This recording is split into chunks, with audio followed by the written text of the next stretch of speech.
Juges chapitre 6, verset 18. Juges 6, 18. Qu'est-ce qu'il est écrit, Église? Rapidement. Qu'est-ce qu'il est écrit? Hein? Qu'est-ce qu'il est écrit, Église? Ne t'éloigne point d'ici jusqu'à ce que je revienne auprès de toi, que j'apporte mon offrande et que je la dépose devant toi.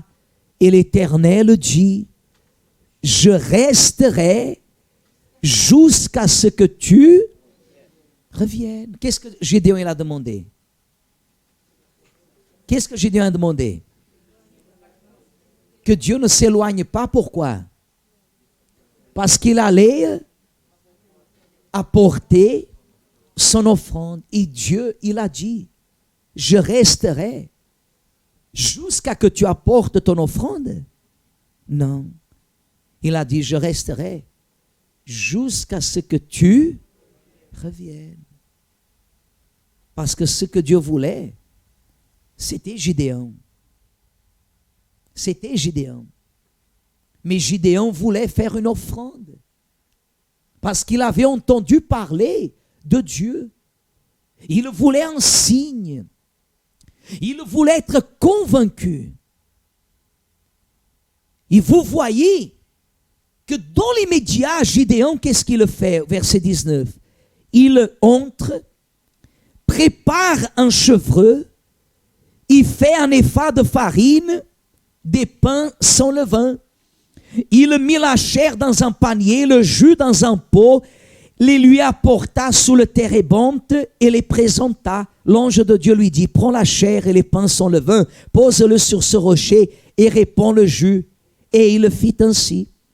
Et l'ange de l'Éternel avança l'extrémité du bâton qu'il avait à la main et toucha la chair et les pains sans levain. Alors il s'éleva du rocher un feu qui consuma la chair et les pains sans levain. Conclusion, et l'ange de l'Éternel disparut à ses yeux. Pourquoi? Parce que Gédéon, il voulait se convaincre de quelque chose. Vous voyez que Gédéon, faites attention à ça, Église, parce que ça arrive au milieu de l'Église de Jésus de façon générale. Gédéon, qu'est-ce qu'il fait? Il va chercher l'offrande, il apporte l'offrande, il la dépose. C'est l'ange qui a dû lui dire, mais prends la chair, prends les pains, mets sur ce rocher, parce que Gédéon, il s'est inquiété à préparer l'offrande, mais il ne se s'est pas inquiété à préparer le quoi? Hein, Église? À préparer l'autel. Oh, vous ne voyez pas qu'Abraham, sur le Morija, avant qu'il prenne Isaac, il a dû préparer le quoi? L'autel. Vous voyez la différence? Il y a des personnes qui pensent que parce qu'elle a déjà fait des offrandes, il y a des personnes qui pensent qu'elle a déjà fait et qu'elle fait des sacrifices. Elle fait même des sacrifices. On ne peut pas dire qu'elle ne fait pas des sacrifices parce que ce sont des sacrifices. Mais elle ne prépare pas ce qui est le primordial dans le sacrifice, qui est l'autel. Gédéon n'a pas fait ça. Il a fait l'offrande. Il a vu que c'était Dieu. Le feu, il est sorti de ce rocher, a consumé l'offrande. Mais l'ange est disparu. Et Gédéon a eu peur.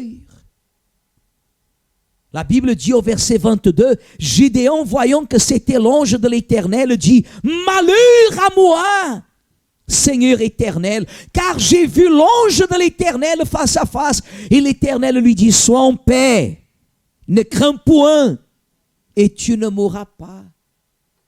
Il n'a pas eu la paix. Le premier signe qui prouve que la personne, elle a été agréable à Dieu, c'est lorsqu'elle a la quoi? La paix. Elle a la paix. Elle est tranquille.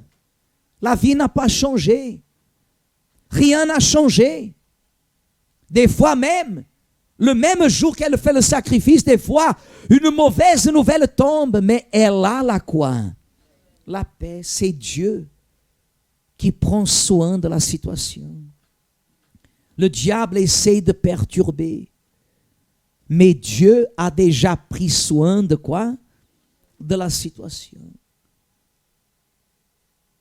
Dieu a déjà pris soin de la situation.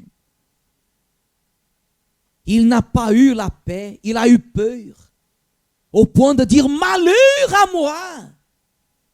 Et lorsque Dieu lui a dit qu'il n'allait pas mourir, c'est là qu'il a pris conscience et qu'il a fait ce qu'il aurait dû faire. Car dans le verset suivant, vers 24, qu'est-ce qu'il est écrit? Gédéon bâtit là un autel. Voyez, Église, regardez ici. La première chose que Gédéon aurait dû faire avant d'aller préparer l'offrande, ou alors en venant avec l'offrande, la première chose, c'était d'arriver et d'élever le quoi? L'autel. Une fois l'autel élevé, présenter l'offrande. On ne peut pas faire les choses à l'envers, Église.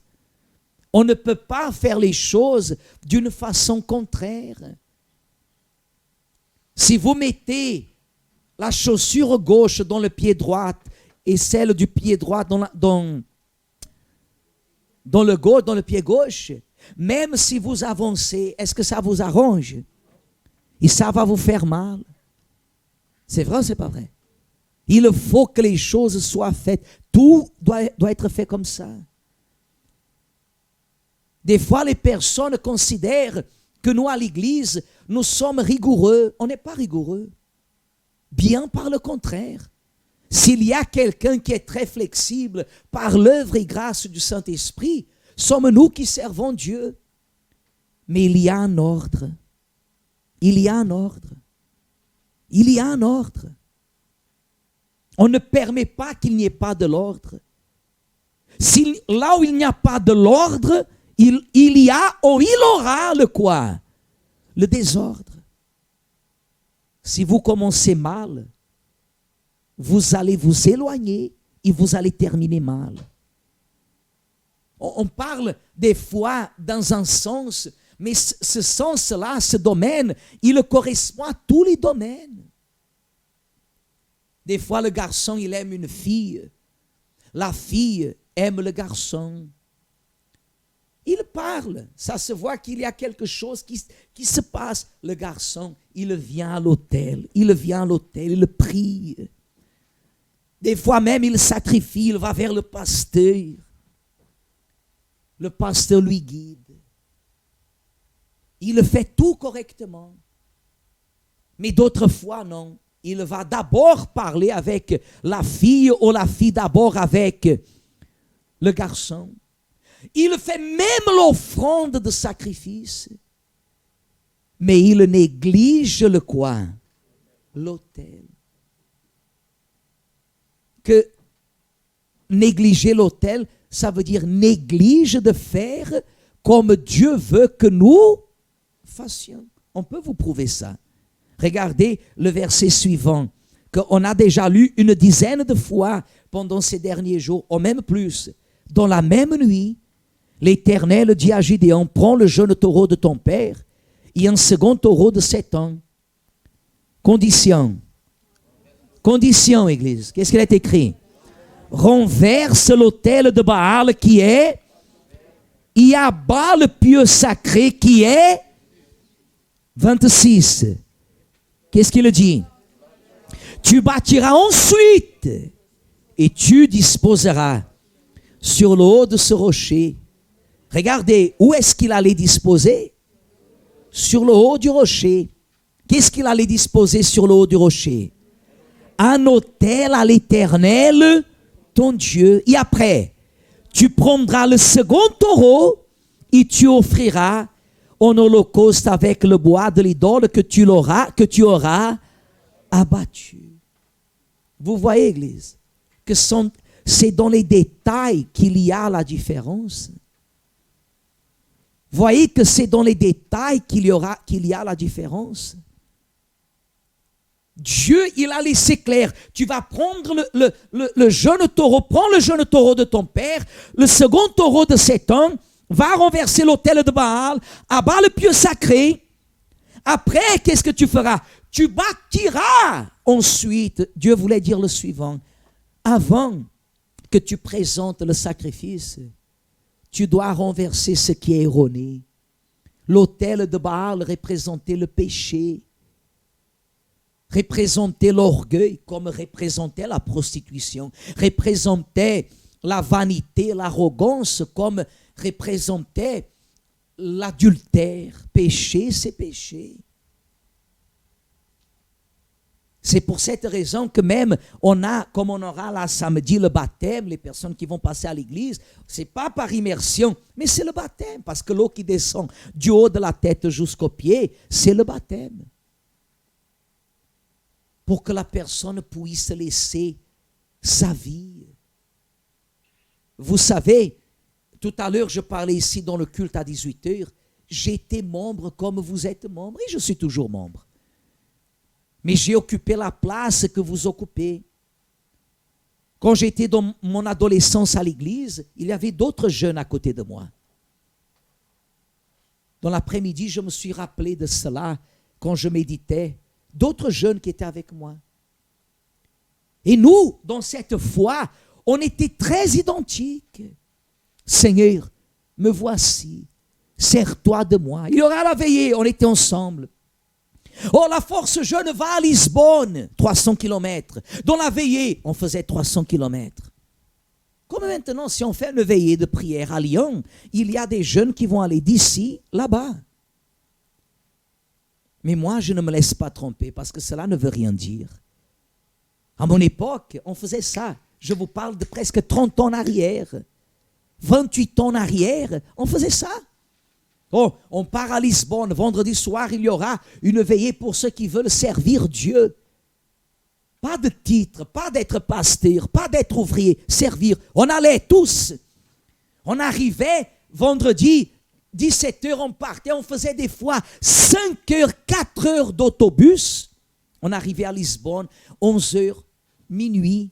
On participait de la veillée complètement cassé, mais on participait, on revenait 5 heures du matin jusqu'au porton, on arrivait vers 10 heures, des fois 11 heures, pour aller à la maison, prendre une douche, des fois dormir 1 heure, manger quelque chose, dans l'après-midi, aller à l'église, faire le nettoyage encore, pour dimanche matin, à 6h30, on était déjà là dans l'église.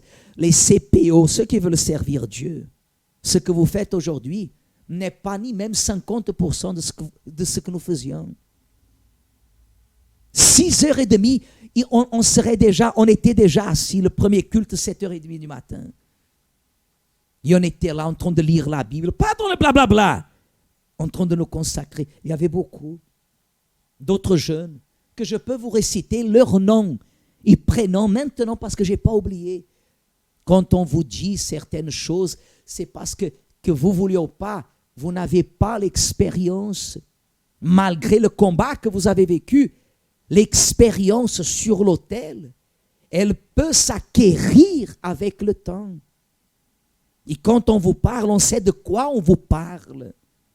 Le diable travaille dans nos jours pour vous faire confondre au sujet de l'autel. Parce que l'autel ne faillit jamais. L'autel ne peut pas faillir, Église. Gideon, quand il a fait le sacrifice et il n'a pas fait l'autel, il a eu peur de mourir. Par contre, quand il a obéi à Dieu, la Bible dit que les hommes sont venus pour le tuer. Même son papa est venu, il a pris sa défense. Le premier accusateur aurait pu être son père. Vous savez pourquoi? Parce que l'autel de Baal appartenait à qui? Le père aurait été le premier à ouvrir la porte et à dire comme ça, il est là-dedans. Mais non, le père l'a défendu. Quand la personne elle vit sur l'autel, c'est Dieu qui prend sa défense. Le monde entier peut vous dire quoi que ce soit. Voulez-vous voir quelqu'un qui n'est pas sur l'autel quand elle veut se justifier? quand elle passe pour une injustice et elle veut se justifier. À tout prix.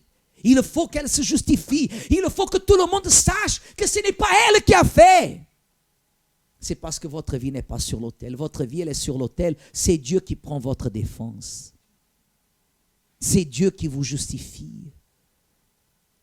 Lorsque ces hommes sont venus pour le tuer, il était là tranquille. Pourquoi? Parce qu'il avait d'abord renversé l'autel de Baal, abattu le pieu sacré. Ensuite, il avait bâti l'autel sur le haut du rocher. Il a mis le taureau de 7 ans. La gloire de Dieu est descendue. Les ennemis sont venus. Mais parce qu'il avait la paix, lisez le verset 34, s'il vous plaît, rapidement. Verset 34. Qu'est-ce qu'il est écrit? Lisez, Église. Hein? Quelle a été la conséquence? Quelle a été la conséquence, Église?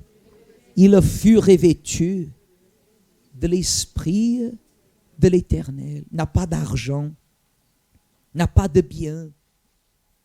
Il n'y a pas, Église, qui puisse être comparé